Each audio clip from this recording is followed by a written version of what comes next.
कार्कीज्यू, आज हामी एकदमै दुःखद घडीमा यहाँ उपस्थित भएका छौँ।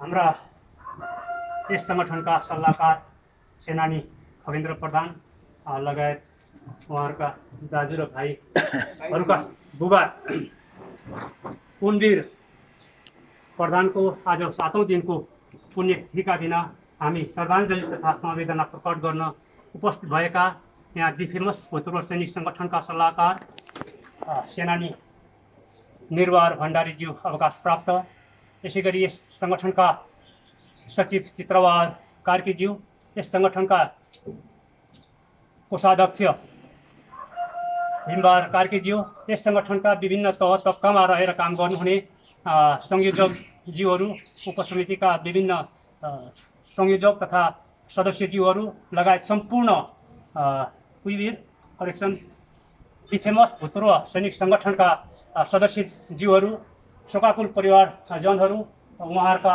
आफन्त इष्टमित्र र छरछिमेकहरूमा न्यानो अभिवादन। हाम्रा सल्लाहकार खगेन्द्र प्रधानज्यूका पूजनीय पिता पुनवीर प्रधानज्यूको यही मिति 2082 साल वैशाख 5 गते शुक्रबारको दिन, त्यो दिन एकदमै नरमाइलो दिन भयो, एकदम कालो दिन भयो, जुन दिन उहाँको चाहिँ स्वर्गारोहण भयो। यो उहाँको स्वर्गारोहण परमधामले चाहिँ हामी दि फेमस भूतपूर्व सैनिक सङ्गठनका सम्पूर्ण साथीहरूलाई दुखी, स्तब्ध र मर्माहत तुल्याएको छ। उहाँ यस समाजको एउटा अग्रज व्यक्तित्व हुनुहुन्थ्यो। अग्रज व्यक्तित्व चाहिँ हामी माझबाट चाहिँ आज टाढा जानुभएको छ, हामीबाट चाहिँ बिरानो हुनुभएको छ। उहाँप्रति हामी सबैको तर्फबाट र हाम्रो सङ्गठनको तर्फबाट र मेरो व्यक्तिगत तर्फबाट उहाँप्रति सम्झनाका पुष्पगुच्छाहरू अर्पण गर्दै उहाँप्रति हार्दिक श्रद्धाञ्जली अर्पण गर्दछु।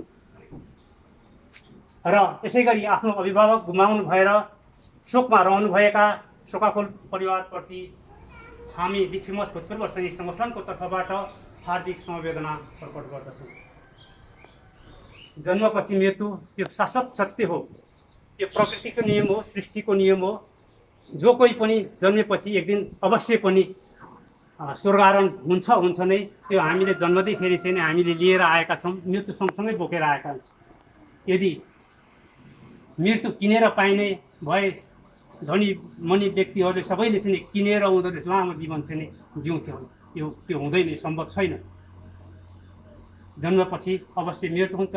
आफ्नो आफन्त गुमाउनु पर्दाको पीडा एकदमै हृदय विदारक भए पनि हामीले हाम्रो कठोर हृदय गरेर चाहिँ हामीले सहन गर्नै पर्छ।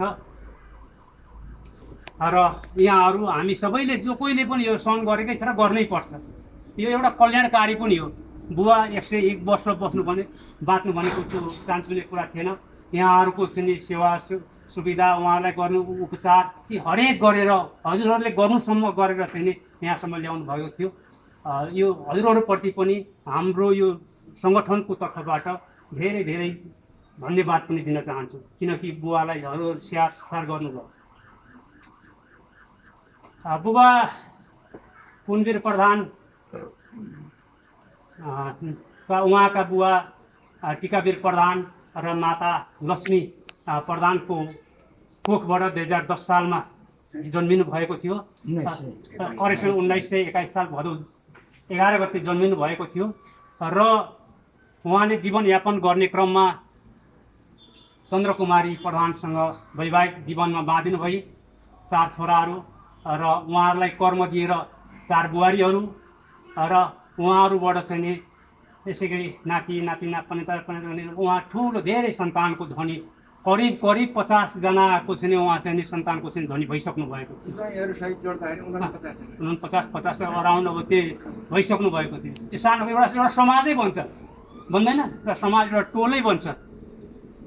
उहाँले चाहिँ आफ्नो जीवनको उतार चढाव धेरै भोग गर्नुभयो है, धेरै भोग गर्नुभयो। उहाँले चाहिँ पाहाडबाट चाहिँ छोराहरू यहाँ बसाइसराई गरेपछि करिब उहाँको भनाइअनुसार 2077 सालतिर 67 सालतिर चाहिँ यहाँ झरेर चाहिँ यहाँ छोरा बुहारीहरूसँग आफ्नो सन्तानहरूसँग चाहिँ रमाएर बसिरहनु भएको थियो। प्लेन ठाउँघरबाट प्लेन नपाएपछि त्यसको पछि बसिरहनु भएको थियो र उहाँले आफ्नो जीवनको उत्तरार्धमा चाहिँ नि आफ्नो जीवन सङ्गीलाई पनि गुमाउनु भएर करिब यो अस्ति माघमा चाहिँ 1 वर्ष पुगेर 14 महिना यति आएको थियो धेरै पनि भएको थिएन र लगभग सँगसँगै जस्तो चाहिँ भयो उहाँप्रति पुनः चाहिँ म हाम्रो सङ्गठनको तर्फबाट र मेरो व्यक्तिगत तर्फबाट हार्दिक श्रद्धाञ्जली भन्छु उहाँको आत्माले अमरत्व पाओस् उहाँको आत्माले वैकुण्ठमा बास गरोस् उहाँको आत्मा सधैँको लागि चाहिँ चिर शान्ति पाओस् भन्दै उहाँप्रति चाहिँ हामी हार्दिक श्रद्धाञ्जली तथा उहाँको दिवंगत आत्माको चिर शान्तिको कामना गर्दै आफ्नो अभिभावक गुमाएर शोकमा रहनुभएका शोकाकुल परिवारप्रति पनि हजुरहरूलाई शोकलाई शक्तिमा बदल्न सक्ने शक्ति प्राप्त होस् भनेर भगवान्सँग प्रार्थना गर्दछु र हजुरहरूप्रति चाहिँ नि हामी यो समाज यो सङ्गठन तपाईँहरू जति चाहिँ पीडामा हुनुहुन्छ हामी पनि त्यति नै पीडामा छौँ भनेर हामीले समवेदना प्रकट हामीले लिएर आयौँ र वाचन गऱ्यौँ र आज तपाईँहरूमा चाहिँ हामी उपस्थित भयौँ हामी अस्ति पनि अब हाम्रो चाहिँ नि भेटे हामी भए जति चाहिँ हामी तत्काल हामी उपस्थित हुने जति चाहिँ अन्तिम संस्कार कार्यक्रममा पनि हामी जुटेर गएका छौँ एउटा सङ्गठन सुखमा सुख बाँड्ने दुःखमा दुःख बाँड्ने सङ्गठन हामी सधैँ हातै मालो गर्दै साथमा साथ गर्दै चाहिँ हिँड्नेछौँ भन्दै हजुरहरूप्रति चाहिँ हार्दिक समवेदना प्रकट गर्दछु धन्यवाद।